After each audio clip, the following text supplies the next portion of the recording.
with PEER, as he explained to us, it is a system by which people interested in doing microgrid or other energy development have a common language, for one thing, through the PEER system to talk to each other.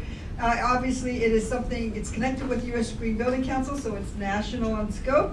But because they're here, they also have looked at using the PEER system locally, too. So we're going to ask Brendan to talk about both the national program as well as their local application. Thanks very much. I appreciate the opportunity to get to talk to you guys today, because especially going last, and especially because Bracken did all my work with this slide, it's exciting, because essentially what I'm talking about can be summed up by this slide. One of the things that is sort of the hallmark of the U.S. Green Building Council is the LEED rating system.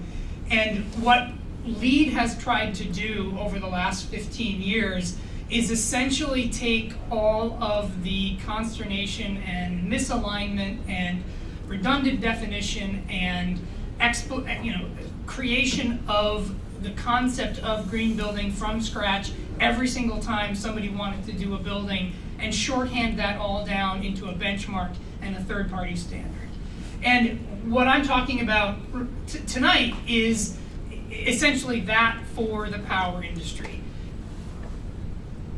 I am of the buildings industry, right? So none of the technical depth that you've heard thus far is going to be coming out of my mouth with any certainty of what I'm saying. But one of the things that we do know is that the markets that we're looking at seem to be susceptible to the same types of leverage points. And what I mean by that, this is the mission and vision of USGBC. I put it up there because it's important to look at our vision through the lens of what it means to be a sustainable and a resilient community. Obviously power and the infrastructure around power and the intersection that they have with buildings, which is the thing that I have spent the bulk of my career focusing on, is critically important. But the establishment of the LEED rating system was a watershed moment for the buildings industry, because it gave our industry, my industry, the vocabulary to be able to convene around a common definition and then get everybody excited about it and deploy around that common definition and common vision. And the thing that's, as I look back on the last 4 years of time that we've spent looking at the power industry and looking at the way that all of these discussions around microgrids and smart grids and DER in general have been happening, is that it feels like deja vu going back to the green building market 15, 20 years ago. 15, 20 years ago, when you talk to somebody and you ask them to build you a green building, they would invent from scratch, from a white sheet of paper, what it meant for them to do and what they were going to deliver to you in that instance. And I think that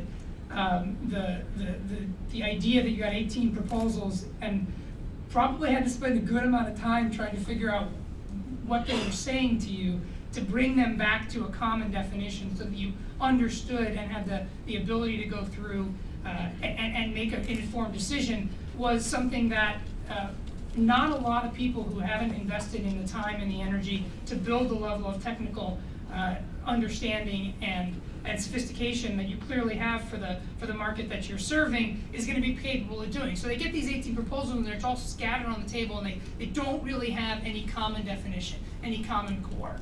And this problem works on both sides of the equation. Regulators who are trying to analyze a rate case that's coming from an IOU or a muni are going to not necessarily have the toolkit to be able to assess those in any common definition, right? So that's a problem for the regulators.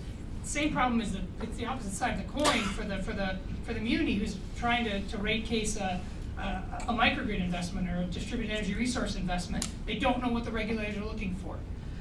And this was the case for the buildings industry prior to the establishment of LEED.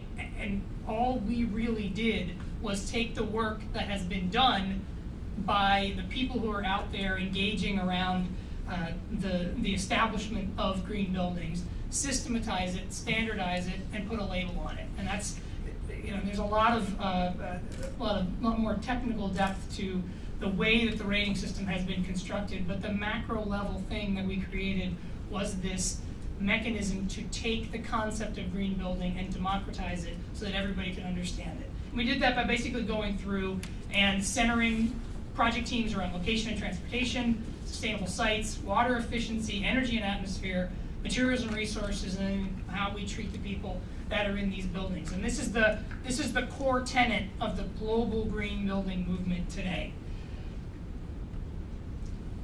4 years ago, we started having conversations with an offshoot of what at the time was the Perfect Power Institute, which is an initiative that was funded by Bob Galvin 7 or 8 years ago.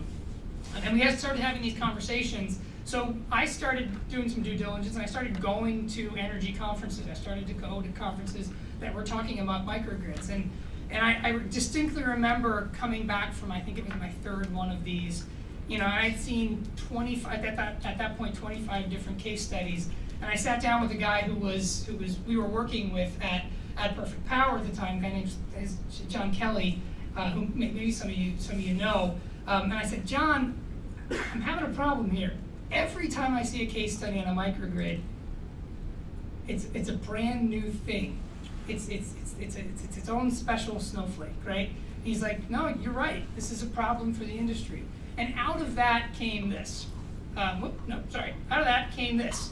An understanding that we didn't have the leverage points within the buildings industry to affect change on the other side of the energy meter, right? So the things that we were talking about in terms of microgrids, in terms of distributed energy resources on the supply side of the industry were definitely not lead. The distribution infrastructure, you know, depending on how you define your lead boundary, can encompass a campus. So you might have some distribution infrastructure, and so sometimes some of that stuff fell within the boundary of the things that we were asking project teams to focus on. But when we sort of expanded out from that into transmission, that's mostly not something that you will see within the bounds of the lead project. And then you get to the generation on the far supply side of it, that's definitely not anything that we were doing. So PEER came out of this understanding that we needed something that systematized and gave the power industry a vocabulary to rally around and to galvanize around, and gave them the ability to say, look, the performance metrics that you are looking for out of a microgrid include these 10 things. Now that's not always going to be the same engineering solution, right? That's probably almost never going to be the case. One of the things that I find fascinating about the power industry in sort of maybe solidarity with the buildings industry is that we don't ever build the same thing twice. Even Starbucks doesn't do that with all their stores. It's hilarious. If you think about us sort of running the rest of the industries that are out there, the way that we run the buildings in the power industry, can you imagine everybody who's responsible for designing their own cell phone, right, or their own car, right? These are special problems that we have, and like I said, in solidarity with you guys. So John was basically, and we were sitting around saying, look, we need this mechanism. And these are the things that we ended up organizing this program around. These are all the things that we've talked about over the course of the last couple of hours. Reliability and resiliency, energy efficiency and environmental impacts, operational effectiveness, and customer contribution. So what PEER does is below each of these broad category headings, we've established a set of performance requirements that we hope provide to the people who are out in the power industry, in the generation, transmission, and distribution engagement around microgrids, around distributed energy resources. We hope that this provides the vocabulary to be able to engage around an organized sense of what it means to be engaged and what it means to be a leader in these conversations. So I said a lot of words to sum up what's going on here, but we're hoping that this tool, this PEER third-party certification, enables this industry to hit that growth curve that Bracken showed in his slide with microgrids and with distributed energy resources. And we are here in partnership to affect that change. So thanks very much for taking the time. I look forward to any questions. Okay.